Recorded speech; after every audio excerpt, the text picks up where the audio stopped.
Cara.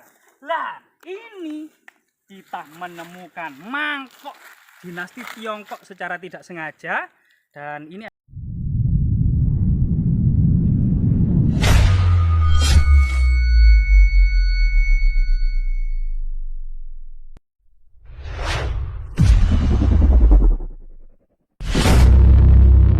kebakaran hutan di lereng Anjasmara bisa dipastikan ketika musim hujan turun akan terjadi longsoran-longsoran kecil yang berkumpul kepada sungai-sungai terdekat yang akan terjadi banjir bandang pada area bawah. Untung kemudian pohon jati ini menahan secara masif dari tanah aluvial ini. Belanda setelah penggalian situs Candi Tikus yang ada di Trowulan sudah mengidentifikasi kenapa situs Candi Tikus terpendam di dalam tanah sekitar 3-4 meter dengan tanah aluvial yang berasal dari lereng Gunung Anjasmara ini. Karena seperti inilah terjadi longsoran-longsoran masif pada musim penghujan.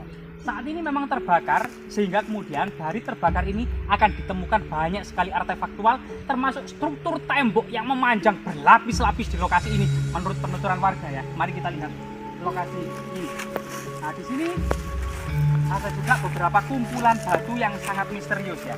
Diduga ini merupakan jejak peradaban Kabuyutan, semacam ada pemujaan kuno di sini, tempat mengikat binatang kurban untuk disembelih dan dibagikan kepada masyarakat sekitar ini pada masa prasejarah, terutama untuk kemudian bertemu dan berkumpulnya para tetua desa dalam memecahkan segala persoalan pada waktu itu ya. Nah, lokasi di bawah rindangnya hutan jati ini memang berada di lereng Anjasmara. Nama Anjasmara muncul dalam serat Damar Wulan. Diceritakan bahwasanya Damar Wulan adalah seorang abdi, seorang budak dari Patih Logender. Patih Logender sendiri memiliki 2 putra, Layang Seto, Layang Kumitir, dan 1 putri bernama Putri Anjasmara. Putri Anjasmara ini tertarik dengan ketampanan Damar Wulan, budaknya atau abdinya, sehingga kemudian menikah secara sembunyi-sembunyi. Yang sebenarnya pernikahan itu tidak pernah disetujui oleh masyarakat, tidak pernah disetujui oleh keluarganya, termasuk Patih Logender maupun kedua saudaranya, yaitu Layang Seto dan Layang Kumitir. Namun dalam waktu yang bersamaan, Majapahit di bawah pimpinan Ratu Kencana Wungu terjadi huru-hara, yaitu Belambangan atau yang dikenal dengan Minak Jinggo ya, penguasanya Minak Jinggo ini yang sebenarnya juga masih keturunan Raja Hayam Wuruk dari istri Selir. Ini kemudian menggugat dan menuntut dari Ratu Kencana Wungu yang dalam sebuah sayembara yang bisa mengalahkan Kebuh Marcuet itu akan menjadi istrinya.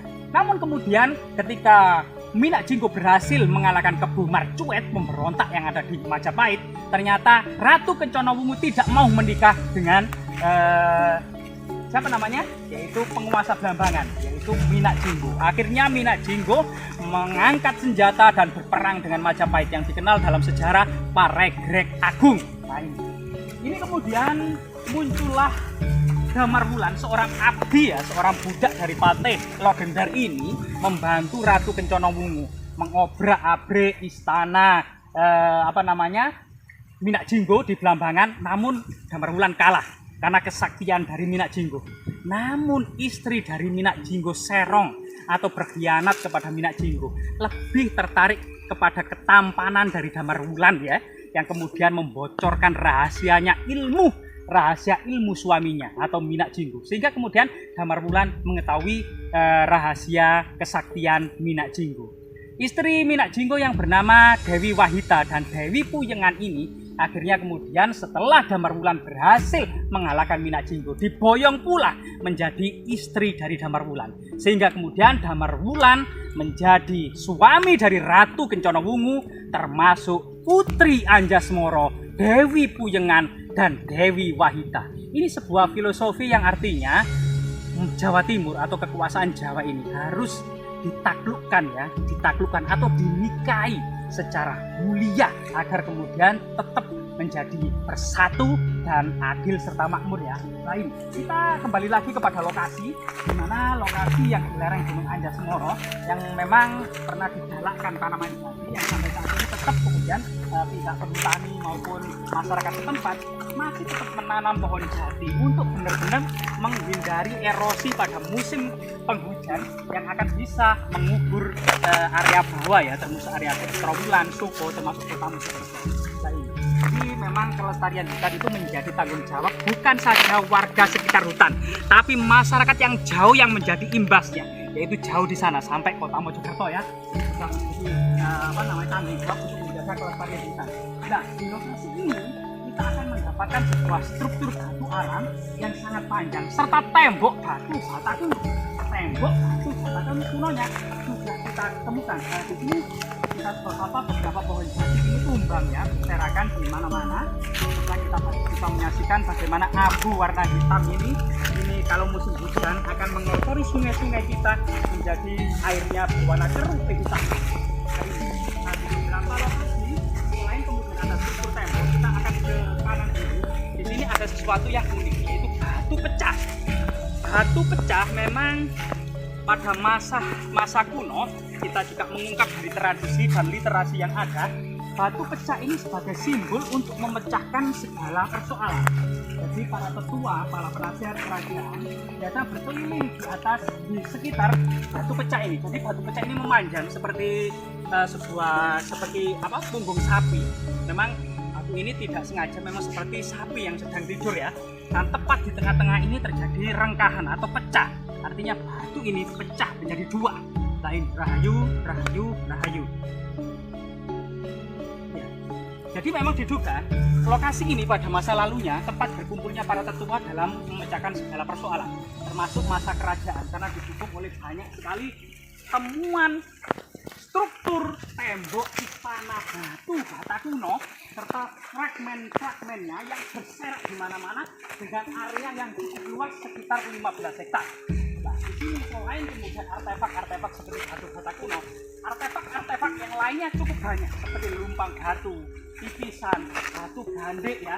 Ini banyak. Artinya di sini dulu itu ada semacam pemukiman pemukiman elit kerajaan ya.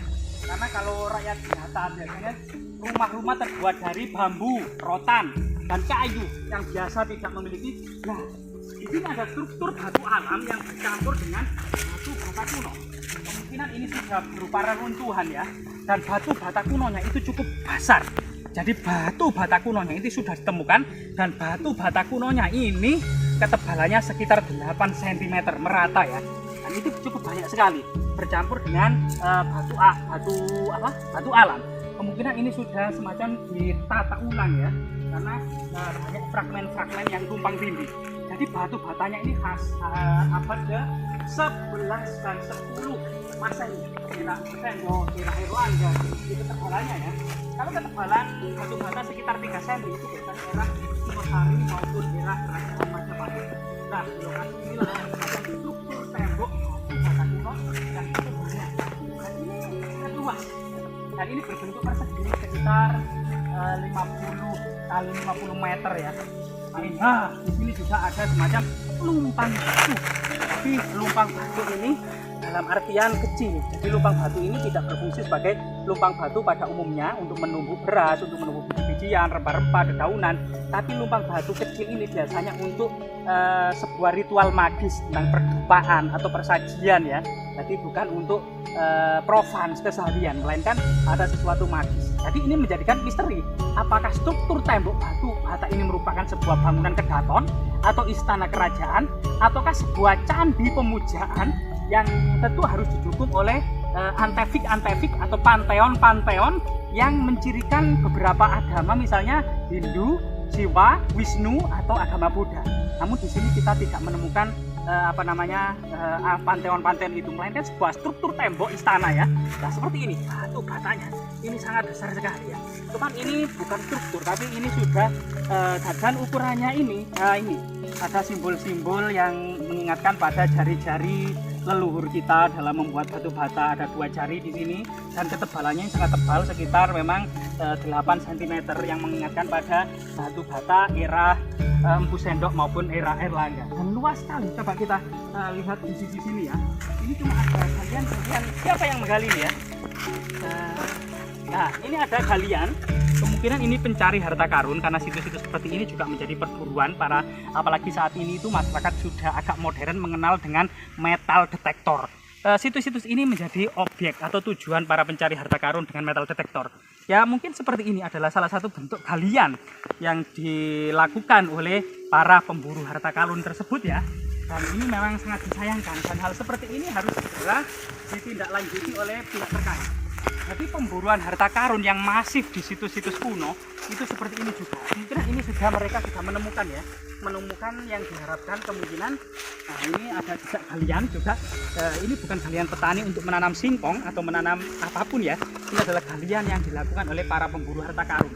Jadi ini sangat disayangkan sekali. Sangat disayangkan. Ini memang benar tembok batu bata kuno yang sudah runtuh total, kemungkinan saking kunonya berumur lebih dari 1000 tahun.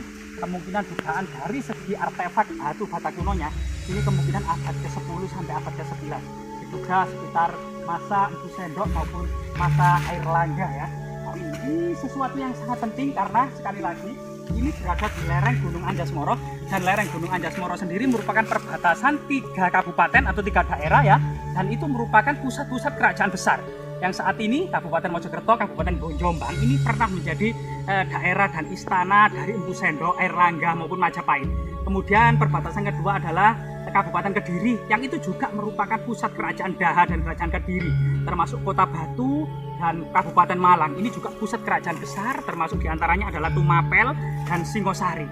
Jadi Gunung Anjas-Moro ini telah memainkan peranan yang sangat penting tentang memori pada masa kejayaan Jawa Timur. Jadi Gunung Anjas-Moro ini juga merupakan simbol dari masa-masa dan memori tentang masa-masa kejayaan Jawa Timur itu ya. Ada lerengnya ini menghasilkan tanah yang subur, tanah aluvial yang membanjiri area-area sekitar, yang surplus beras ini yang di sekitar Sungai Berantas ini, kemudian memunculkan kerajaan-kerajaan besar, Empu Sendok, Air Langga, Tumapel, Kadiri, Kahuripan ya. Nah ini semuanya termasuk Majapahit muncul di lembah-lembah Sungai Berantas yang di selatan atau di sekitarnya merupakan lereng Gunung Anjas-Moro. Bongkahan batu bata kuno ini tidak habis-habisnya untuk dibahas. Sangat banyak sekali di area sekitar 15 hektar ini di bawah rindangnya hutan jati. Semoga segera ditindaklanjuti oleh Balai Pelestarian Kebudayaan dan kita bisa mendapatkan sebuah bentuk dan nilai-nilai kesejarahnya, apalagi kalau di dalam tanah ini mengandung harta karun terpendam, sebuah prasasti yang menceritakan tentang kondisi pada masa lalu, kondisi lokasi ini. Jasmira, jangan sekali-kali melupakan sejarah. Lah, ini kita menemukan mangkok dinasti Tiongkok secara tidak sengaja, dan ini adalah keramik hijau dinasti Sung ya, dinasti Sung yang mengingatkan pada dinasti Sung yang ada di Tiongkok abad ke-11 memang dan 12 Masehi. Dinasti Sung ini kemudian ditaklukkan oleh dinasti Yuan memang dari utara, yaitu Mongol. Pasukan Mongol menjebol The Great Wall of China atau tembok besar Cina dijebol oleh pasukan Mongol, memasuki dan menaklukkan dinasti Sung dari utara, kemudian dilanjutkan dinasti Jin ya dari selatan ini. Ya, bisa kemudian di-download film Pendekar Raja Wali. Ini adalah masa-masa penaklukan dinasti Mongol pada dinasti Sung Tiongkok ya. Dan ini adalah keramik yang cukup langka dan kita tidak tergeletak begitu saja di area ini. Artinya area ini selain menyimpan jejak istana, tinggalan istana kerajaan kuno, juga penuh dengan harta karun.